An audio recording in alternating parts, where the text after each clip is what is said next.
I was coming from my workplace and it was raining, so I decided, okay, today I'm not going to walk home. Let me just board a mat or maybe board a bike back home. And I waited and waited for a Nissan, but none came. And okay, I was holding my umbrella and was waiting. Okay, let's see if the next one will come. Then I gave up and decided to look for a bike, only for me to realize that they have really hyped up the price. Now, I stood there and for a few seconds something triggered in me. If I had decided to walk home, I would be almost halfway to my place of stay, right? Here I am, I'm stuck. There is no vehicle, there is no, there is no bike that is paying moderately. All of them have hiked up their prices. And at the end of the day, despite standing there for a long time, I had to walk home. It's not a long distance, only that you find at times you decide, okay, let me just use a bike or maybe a mat and it drops me and all that. And at that moment, something triggered in me that a lot of us normally are stuck in situations that we already have a way out. You already know that your destination is 1 mile from where you are, but you take, it is like the Israelites. They were supposed from Egypt to Canaan, where they were going, it would take approximately about 4 days, but they had to take 40 years to arrive to their destination.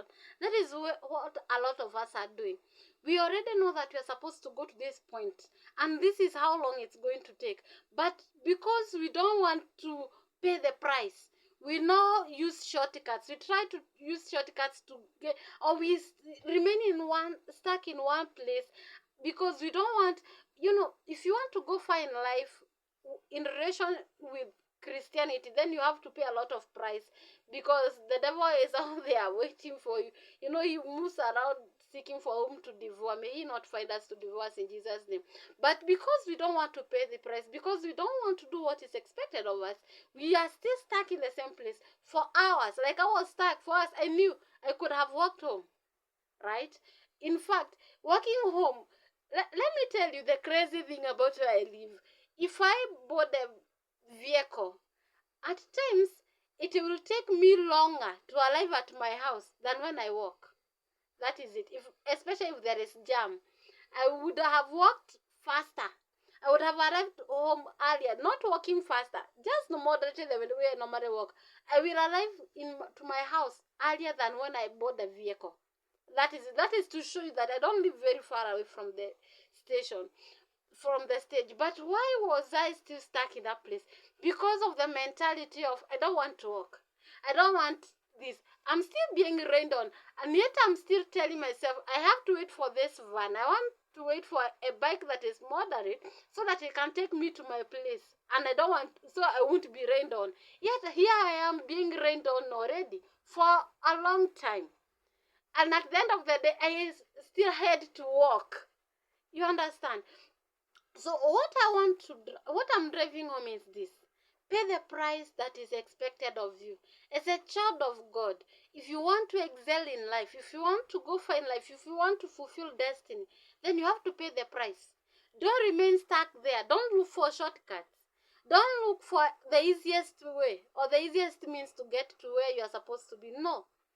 The fathers of old paid the price. Yes, they did. We are not exempted. We have to do it too. We have to pay the price so that at the end of the day, we can enjoy the treasures of heaven. Because that is where our crown is. Here we are just servants, but there we will be working with God. I can't even try to imagine how beautiful heaven will be. So imagine you using shortcuts in destiny fulfillment. Because, okay, for example, God has called you into full-time ministry and God has not yet, made you come to the limelight as others are. And at the end of the day, you get tired and you're like, oh, I can't even pay the worship hall and all that. So you tend to use other means. God has not told you to go into any media station to start broadcasting. He has not told you to do this or that. And you feel like that is what you need to do because that is what others are doing. And you forget that your journeys are totally different.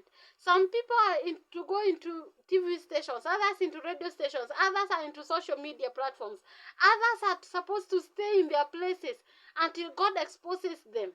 God sends people there to expose them to the world. But here you are trying to use a means or a journey that is supposed to be for another person.